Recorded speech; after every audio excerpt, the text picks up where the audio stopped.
نادرشاه افشار مؤسس سلسله افشاریه و یکی از بزرگترین فاتحان ایران تقریباً تمام 12 سال حکومتش رو یا در جنگ بود یا در حال آماده سازی لشکر.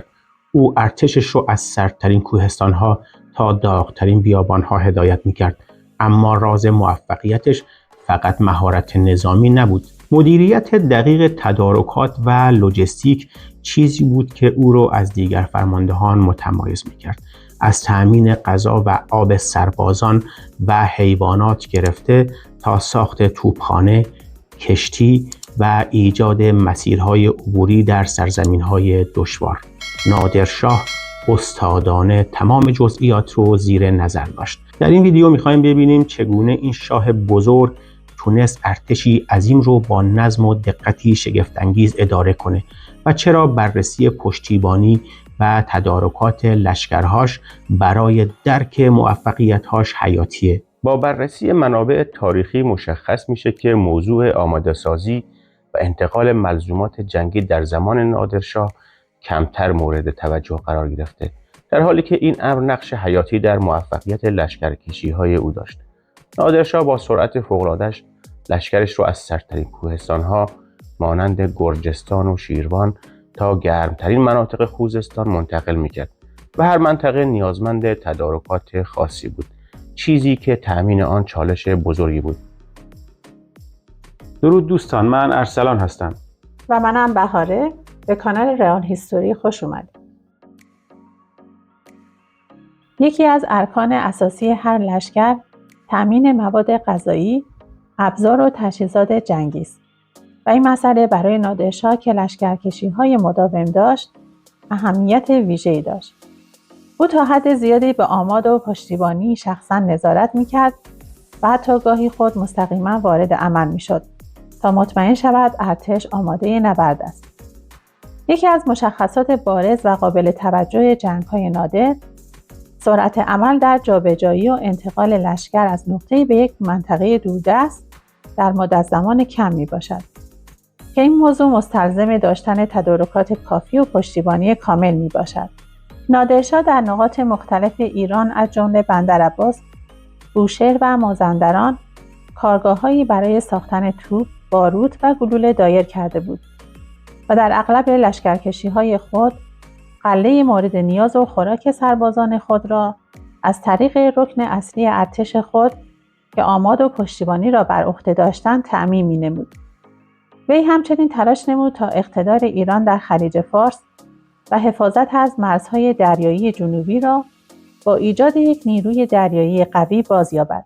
وی برای این کار اولا لطیف خان حاکم فارس را مأمور به تهیه و خرید کشتی‌های جنگی نمود و از سوی دیگر به راه اندازی یک کارگاه کشتی سازی در بندر نادریه بوشهر و تهیه و ارسال چوب‌های لازم برای این کارگاه از مازندران و نیز ساختن یک کارگاه توپسازی و ریختگری برای مجهز کردن کشتی‌ها به توپ در بندرعباس اقدام نمود.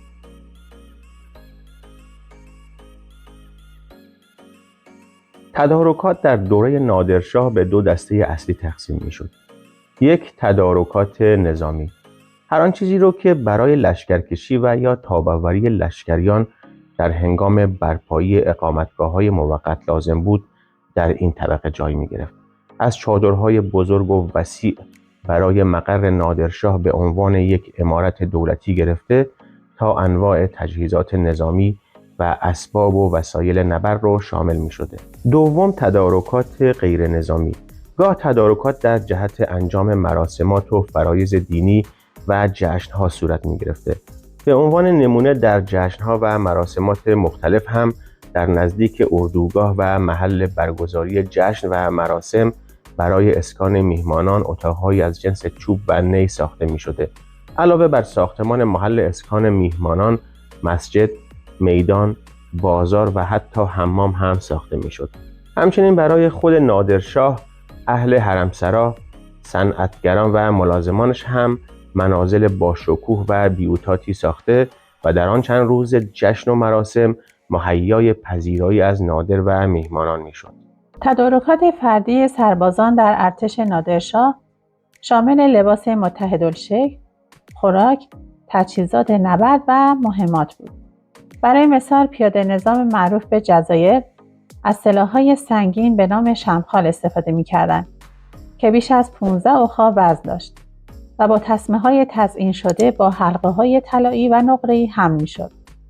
یونیفرم متحدالشکل می‌پوشیدند و کلاه‌های نمدی منگوله‌دار با عبارت الله یا الله بر سر داشتند.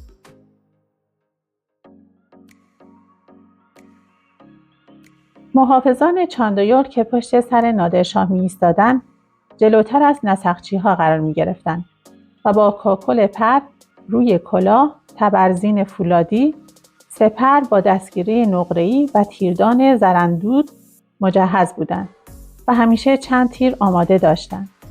این تجهیزات نشان دهنده دقت نادرشاه در امنیت شخصی و آماده باش محافظان ویژه خود بود.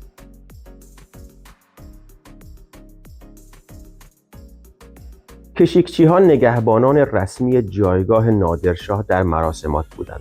معمولاً در دسته‌های 2000 نفره سازماندهی می‌شدند و در مواقع لازم شمارشان به بیش از 6000 نفر می‌رسید. همه لباس متحدالشکل داشتند. در کلبه‌های نی و چوب به صورت دسته‌های 10 نفره اسکان می‌گرفتند و به صورت نوبتی هر بار در گروه‌های 5 نفره از جایگاه شاه نگهبانی می‌دادند. پوشششان کلاه نمدی با نوار سفید بود و اغلب مسلح به تفنگ اطراف محل اقامت نادرشاه کشیک می‌دادند. جلی آقا جلی‌ها یا چوبداران گروهی از مردان مسلح به چماق بودند که غالباً از فرزندان یا برادران خانها بودند و همیشه آماده خدمت برای خانها بودند. وقتی خان حکمی برای تنبیه کسی صادر می‌کرد، جلی آقا جلی‌ها سریع وارد عمل می‌شدند. او را به زمین می‌زدند و با چماق به جونش می‌افتادند و تا دستور کافی است از سوی خان صادر نمی‌شد به شدت تنبیهش می‌کردند. این گروه نقش انتظامی و تحکم محلی رو برای حفظ اقتدار خان و نظم اردو ایفا می‌کردند. اگر محتوای این کانال رو پسندیدید و دوست داشتید و تا به حال کانال رو سابسکرایب نکردید، لطفاً کانال را سابسکرایب کنید. لایک و کامنت هم یادتون نره.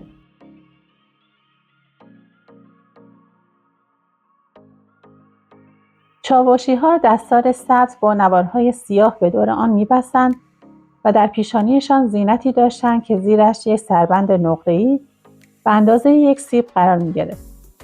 مانند سربازان عثمانی همیشه یک چماق یا چوگان نقره‌ای همراه خود داشتند. اغلب سوار نظام و سربازان زره بر تن داشتند. برخی زره‌های بافته‌ای، برخی 2 صفحه فلزی در سینه و پشت و برخی 4 صفحه فلزی که سینه، پشت و زیر بازوها را پوشش می‌داد. همچنین از تفنگ‌های بزرگ با 2 باروددان بزرگ استفاده می‌کردند که هر کدام بیش از 1.5 اخا بارود جا می‌گرفت و بر پشت سرباز آویزان می‌شد.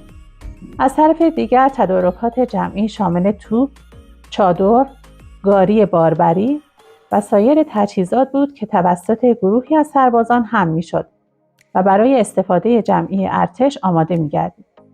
نادرشاه در جریان سرکوب افغانها، لشکرکشی به هند و جنگ با لزگی‌ها در قفقاز نیروی دریایی ایران را ناکافی دید. وقتی افغانها از طریق دریا گریختند، نادر به دلیل نبود نیروی دریایی نتونست اونها رو تعقیب کنه.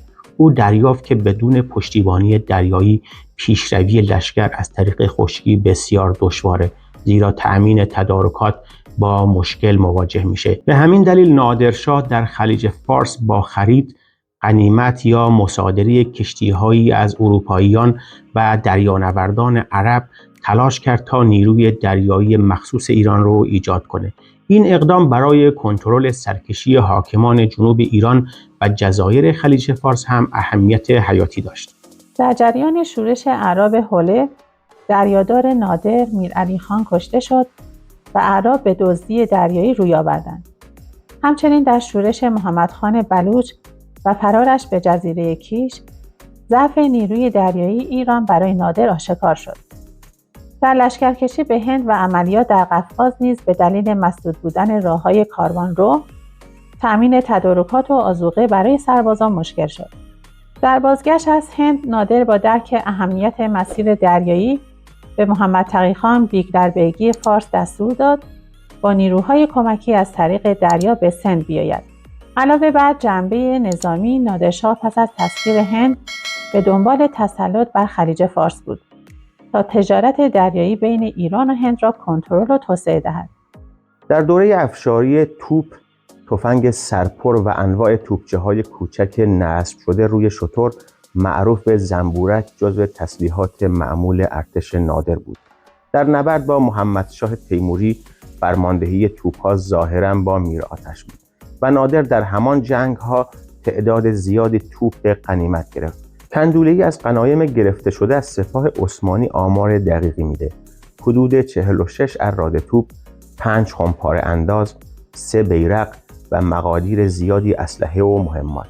تولید تسلیحات در داخل کشور هم گسترده بود. باروت، فشنگ، توپ و تفنگ در شهرهایی مثل بندرعباس، مازندران، شیراز، مشهد و مرو ساخته میشد. جالب این که برای ساخت باروت گاهی از زغال پسته به جای زغال معمولی استفاده می‌کردند که ظاهراً مناسب‌تر بود. استادان ماهر توپریزی و ساخت باروت همیشه همراه ارتش بودند و قورخانه و توپخانه جزو لوازم دائمی صفوف نظامی به شمار می اومدند.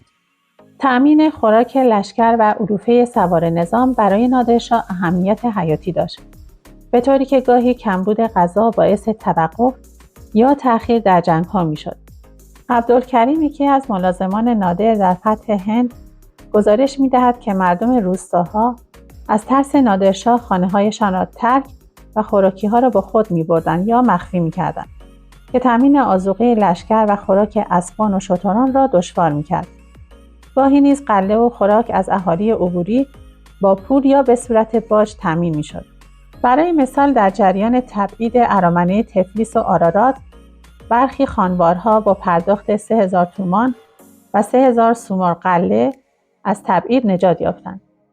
آب آشامیدنی نیز اهمیت بالایی داشت و برای حمل آن از مشک‌های ساخته شده از پوست بز و گوسفند استفاده می‌شد تا هم لشکریان و هم چارپایان در مسیرهای طولانی آب کافی داشته باشند. انتقال سریع لشکر و عبور از سرزمین‌های دشمن‌نشین یکی از چالش‌های بزرگ نادرشاه بود. او با امکانات حمل و نقل قرن 12 هجری نیروها و تجهیزات را در کمترین زمان منتقل و آماده نبرد می‌کرد. عبور از رودخانه‌ها و مناطق کوهستانی هر کدام نیازمند تدارکات ویژه بود. برای مثال نادرشاه پل‌های معلق چوبی می‌ساخت تا لشکر از رودخانه‌ها عبور کند. نادرشاه هیچگاه بدون شناخت مسیرها لشکرش رو حرکت نمیداد. مسئولان تدارکات و محافظان نقشه و طرح مسیرهای عبور را آماده می‌کردند و سربازان و سوار نظام هم راه‌ها را برای عبور سایر لشکریان آماده می‌کردند. این دقت و برنامه‌ریزی باعث می‌شد لشکر نادرشاه حتی در شرایط سخت سریع و منظم عمل کنه.